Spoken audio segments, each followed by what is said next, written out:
Hello good evening. Welcome to Bhagyalakshmi రఘుపతిని channel. అందరూ బాగున్నారా? ఈరోజు పిల్లలు బయట నుంచి స్కూల్ నుంచి కాలేజీ నుంచి రాగానే వాళ్ళు ఇష్టంగా తినే క్యాబేజీ పకోడీ చేశాను.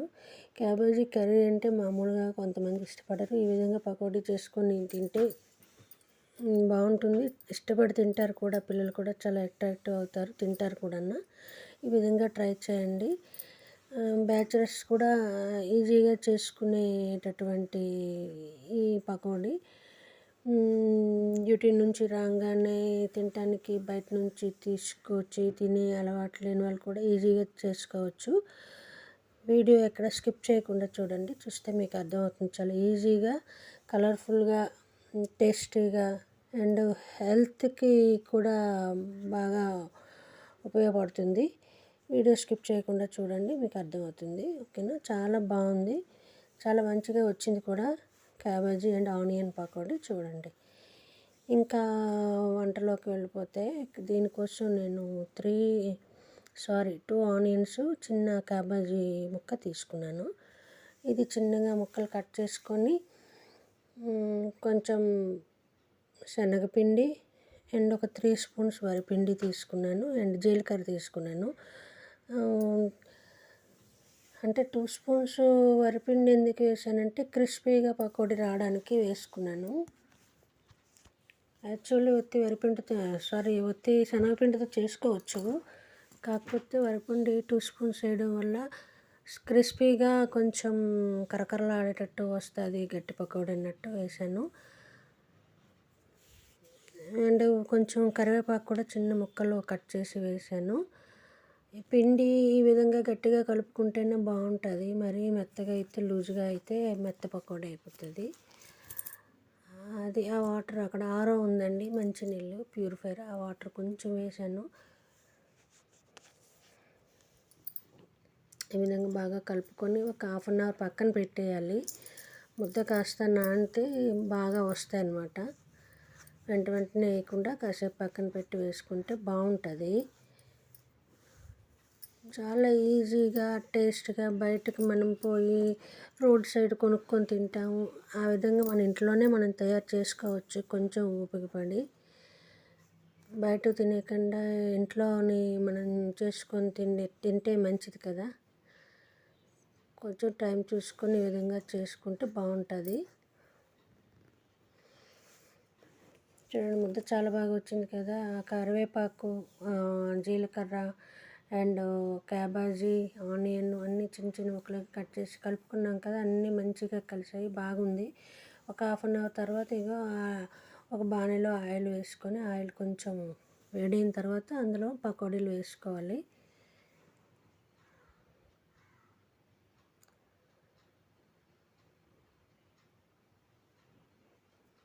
చాలా బాగా వచ్చాయి, మీరు కూడా ట్రై చేయండి. గట్టి పకోడీ అన్నమాట. ఈజీగా, సింపుల్గా చేసుకునే పకోడీ. అండ్ బయట తింటే మనం బయట నుంచి అన్నీ తెచ్చుకుంటాం, కానీ వాడు ఏ ఆయిల్ వేస్తాడో ఏంటో మనకు తెలియదు. నెక్స్ట్ ఈరోజు వాడిన ఆయిల్ రేపు కూడా వేసేసి ఆ విధంగా స్టాక్ ఉండే ఆయిల్, రీయూజ్ ఆయిల్ గట్రా వేస్తారు కదా. అలాంటివి తింటే మన హెల్త్కి మంచిది కాదు. అండ్ సమ్మర్ కూడా స్టార్ట్ అయింది కాబట్టి ఎక్కడ ఆయిల్ ఫుడ్ బయట కొనుక్కునేవి గట్రా తింటే అంత మంచిది కాదని నా ఉద్దేశం. ఇది ఎంత మన ఇంట్లో ఉన్న ఐటమ్సే కాబట్టి బాగుంటుంది.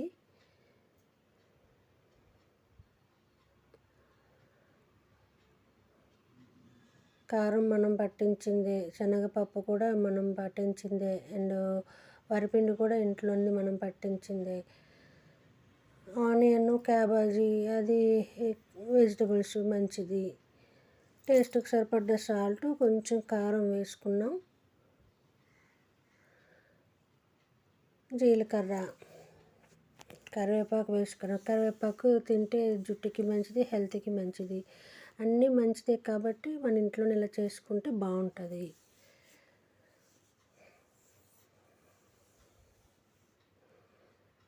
రిఫైండ్ ఆయిల్ వేసానండి.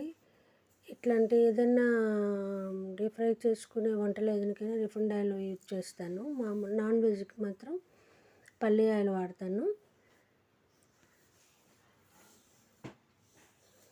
పప్పులో ఆయిల్ గట్రా వేసామంటే అవి నురుగే వచ్చేస్తుంది కదా, అలాంటి వాటికి వేయకూడదు. రిఫైండ్ ఆయిల్ మాత్రం వేస్తేనే మంచిగా వస్తాయి.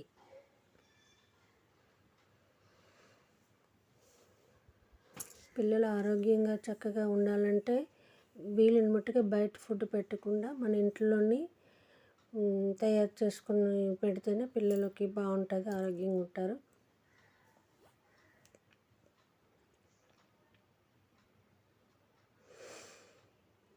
చూసారా కలర్ఫుల్గా ఎంత చక్కగా వచ్చాయి పకోడీలు.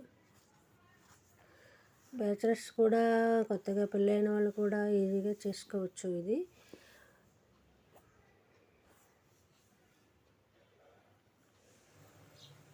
ఇంకా అలాగా కొంచెం పకోడీలు వేసుకొని తీసుకొని పక్కన పెట్టుకోవాలి. మొన్న రథసప్తమి పూజ వీడియోకి కూడా చాలా సపోర్ట్ చేశారు, అందరూ చూశారు. వ్యూవర్స్ అందరికీ థ్యాంక్ యూ. అలాగే నా వీడియోస్ చూస్తూ కొంచెం నాకు సపోర్ట్ చేయండి. Thank you.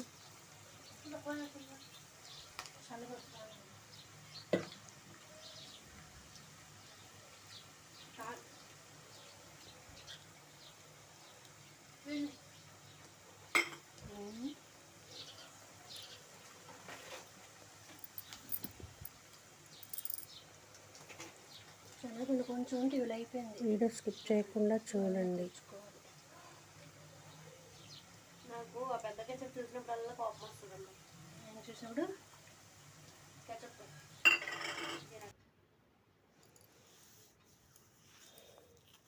చూడండి చాలా మంచిగా వచ్చాయి కదా. ఈవినింగ్ చాయ్తో పాటు ఇలా పకోడీలు చేసుకొని పెట్టుకుంటే ఇంకా బయటకు వెళ్ళి తినే ఛాన్స్ పిల్లలకు కూడా ఉండదు. ఇంట్లోనే ఉండి ఇష్టంగా తింటారనమాట ఈ విధంగా చేస్తే. ఈ విధంగా మనం ఆలు బజ్జీలు వేసుకోవచ్చు, వంకాయ బజ్జీలు వేసుకోవచ్చు, కూరగాయలు క్యాప్సికమ్ వేసుకోవచ్చు, అండ్ కొత్తిమీర వేసుకోవచ్చు. ఏ ఆకుకూరలైనా పాలకూర గట్రా వేసుకొని కూడా ఇలా పకోడీలో వేసుకొని తింటే హెల్త్కి మంచిది అండ్ సేవ్ కూడా అవుతుంది.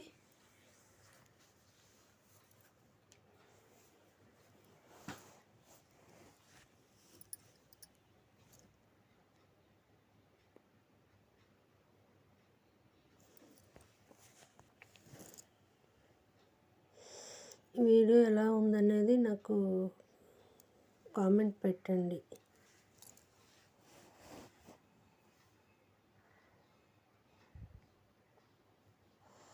అసలు వేస్తుంటేనే సూపర్ ఉంది అసలు.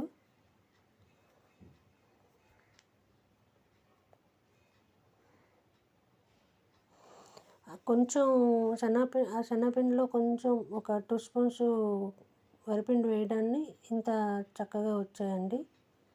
కరకరలాడుతూ వచ్చింది గట్టి పకోడీ.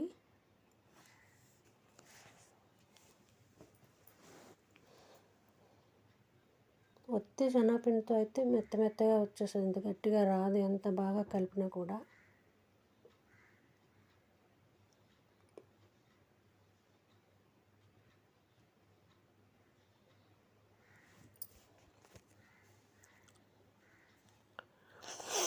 ఆయిల్ ఎక్కువ వేసుకోకూడదండి. ఎక్కువ వేసుకుంటే మళ్ళీ ఆయిల్ ఉండిపోతుంది, అది వేరే దానికి యూజ్ చేయాలి. మనకి కన్సిస్టెన్సీ ఎంత అవసరమో మన ఇంగ్రీడియంట్స్కి అంతే వేసుకోవాలి ఆయిల్.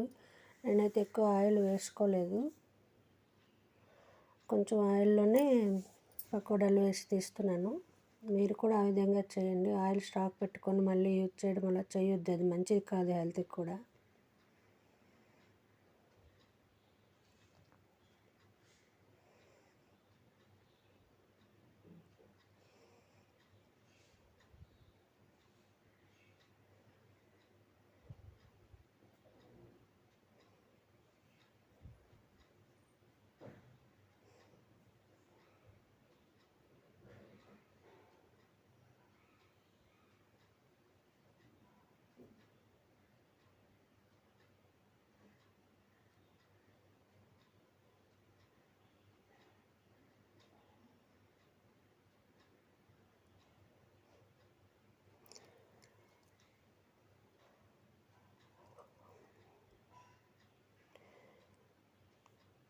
5కి అలాగా చేసుకుంటే చక్కగా చాయ్తో స్నాక్స్ తినొచ్చు.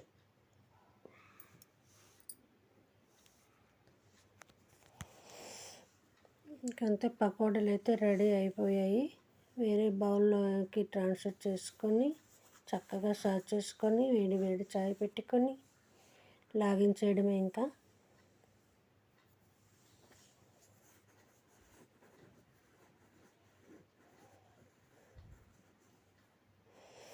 ఇందులో కొంచెం పల్లీలు కూడా వేపుకొని లాస్ట్లోని పకోడీలపై చల్లుకొని తింటే కూడా చాలా బాగుంటుందండి.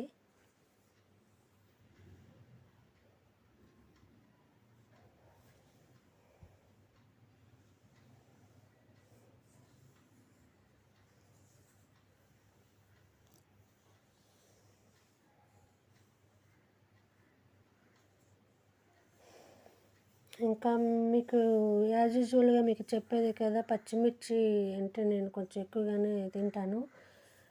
కొన్ని పచ్చిమిర్చి తీసుకొని ఇలాగా ఫ్రై చేసుకొని అవి పకోడీలపై వేసుకున్నాను. చాలా బాగుంటుందండి ఇలా వేసుకొని తింటే. ట్రై చేయండి ఒకసారి. ఈ పచ్చిమిర్చి అనేవి ఇలా ఫ్రై చేసుకొని పకోడీల మీద వేసుకుంటే కదా, అవి రైస్తో తిన్నా బాగుంటుంది. వేడివేడి రసం పెట్టుకొని పకోడీ నంచుకొని రైస్తో కూడా తినచ్చు. సాంబార్ గట్రా ఉంది అంటే ఇంకా ఈ పకోడీలతోటి ఈ పచ్చిమిర్చితోటి రైస్తో భలే ఉంటుంది. చూడండి చక్కగా వేగిపోయింది కదా పచ్చిమిర్చి కూడా.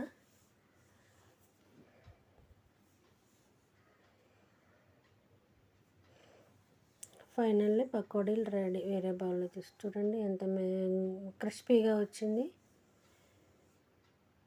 చాలా బాగా వచ్చింది కదా. పచ్చిమిర్చి గట్ట మంచిగా ఫ్రై అయ్యాయి.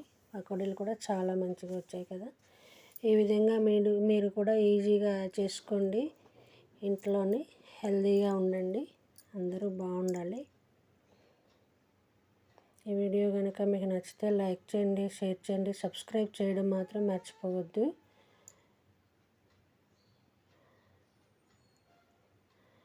Thank you for watching. Bye bye. ఇంకో వీడియోతో మీ ముందుకు వస్తాను.